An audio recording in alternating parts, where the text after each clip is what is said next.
Mga gamit ko na sa labas na.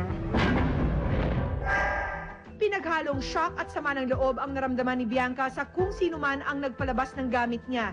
Kahit sinong artista, ang pagkaalam ko, you don't even touch other people's things. Kasi mag-share naman talaga ng dressing room, ng tent. What more, put it out without the permission. Ayon kay Bianca, ang tita ni Krista na si Suzette ang itinuturong nag-utos na ipalabas ang kanyang gamit. Tinatanong ni Arnold dun sa yaya ko, dun sa bodyguard kung sino. So, sinabi kung sino. And then, Yes. yung tita po. Si Suset. Ayun, kaya na po yung nagsabi. Ano naman kaya ang masasabi ng bida ng pelikula sa dressing room issue ng kanyang dalawang leading ladies? Ako, ayoko mag-alam kasi ayaw ko talagang mag-alam sa buhay ng ibang tao. Pero kung makatulong man ako, kung hingin siguro nila na para makatulong ako, kung ano may tulong ko, tutulong ako. Pero hindi kasi ayaw ko kasing yung makipag-alaman ko yung buhay ng ibang tao. Kung meron mang kailangang mag-sorry sa kahit kanino, hindi dahil linabas yung gamit ko. Dapat mag-sorry sa Pacquiao family kasi sila yung nagulo, di ba? Sila yung affected. Ang mga bagets na gumanap na Batang Cholo at Jody sa Stairway to Heaven may sariling programa na. Uupo sila sa hottest seat sa pagbabalik ng Chika Minute Explosive.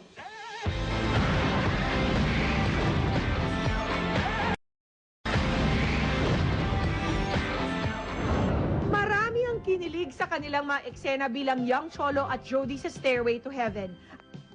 At ngayon muli tayong pahahangain ni Joshua Junicio bilang Enzo at Barbie Forteza na gaganap na Abby sa bagong season ng Dear Friend ang My Christmas List. At dahil sa patuloy nilang pagsikat at pagsasama sa telebisyon, may namumuo na kayang malalim na pagtitinginan sa pagitan ng dalawang young kapuso stars na ito? Isang nakakakilig na talakayan ang matutunghayan sa kanilang pagsalang. Dito lang sa Chika Minute Explosive, Hottest Seat.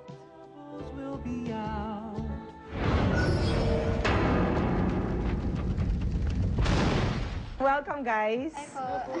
Sa tingin ninyo, bakit napaka-successful ng love team ninyo? Siguro po para sa akin, kasi sobrang komportable naman po akong kasama siya, tsaka may tiwala po ako sa kanya. Tsaka yung role namin, kasi maganda po yung role ng Jody and Cholo, nakakakilig talaga. Barbie, ikaw, what do you like about him that made you feel comfortable with him? Siguro po yung lagi niya akong dinadaldal, kasi kapag lagi kami... Madaldal ba ito? Opo.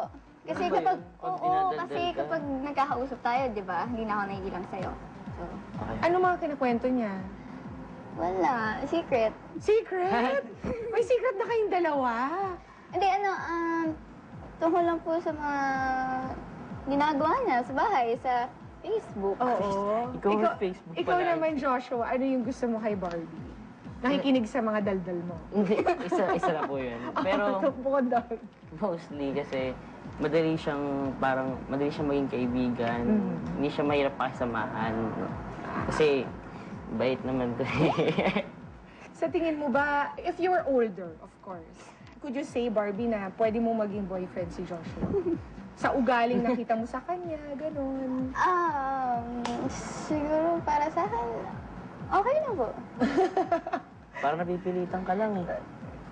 Hindi, okay na po sa akin yun. Posibleng manligaw ka sa kanya if you guys were older. Talaga? Opo.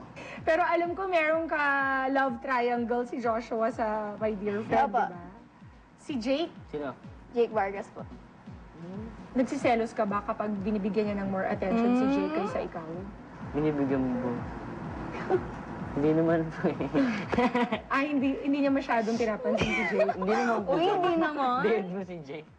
Oo, hindi kasi Hindi po naman si Jake medyo tahimik yan na kailan pong kausapin. Sobra ka naman din. Hindi nga, di ba? Mas tahimik siya kaysa sa'yo. Sino bang crush mong ano? Dami. Celebrity? Oo. Dennis Trillo.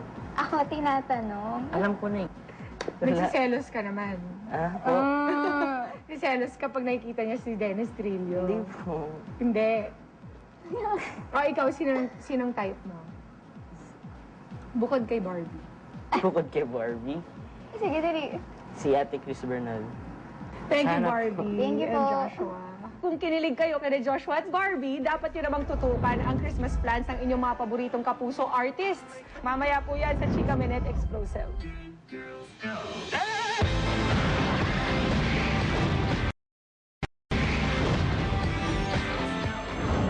Ramdam nyo na ba ang lamig ng Pasko? Nakapamili na ba kayo ng mga regalo? Ang mga paborito nyo artista, excited na rin sa kanilang mga plano. Eto, ibibisto na namin. Ilang tulog na lang, Christmas na. Kahit mga paborito nyong artista, busy na rin sa pagpaplano ng kanilang sariling Christmas celebration. Siyempre, nangunguna sa kanilang to-do list ay ang mag-quality time kasama ang kanilang pamilya. Mag-celebrate lang kami sa bahay namin kasi bago lipat lang kami, so first time namin mag-Christmas dun sa house namin. Yun! Of course, to spend time with family. Well, tatlong pamilya, syempre yung mga pangilinan, yung mga Gamboa from mommy's side, tsaka yung mga, ngayon, yung mga conception. Definitely, every Christmas, yung mom ko yung nagluluto. Yeah, she cooks very well. Tapos we wait for the eve, syempre. Tapos we open our gifts. Tapos we eat again. We'll be spending it over at my aunt's place in Tahanan with the whole Dizon clan. Ang iba naman, fly away ang drama at sasamantalahin ang holiday season para magbakasyon. Sa Australia kami magpapasko. I'm going out of the country. And we're going to Hong Kong. Christmas plans, talagang sasamantalahin ko ang bakasyon ko at ako'y mangingibang bansa para ako naman ang maaliw. Kita niyo yan mga kapuso, ano man ang kanilang binabalak ngayong Kapaskuhan at kung saan man sila maispatan. Una yang pasasabugin dito lang sa Chika Minute Explosive. Tiyak na kinilig kayo sa mga guests namin kanina na sina Barbie at Joshua at I'm sure marami pa silang pakikiligin. Bukas makikilala nyo na po ang love guru namin on TV na si Shivaker at malalaman nyo na rin ang kanyang love advice para sa mga paborito nyong artista. Ito po ang Chika Minute Explosive. Araw-araw for your comments and suggestions, do write us at chikaminutexplosive@gmanetwork.com. Ako po si Pia Guanyo. Happy Chika! Let me shake up your world.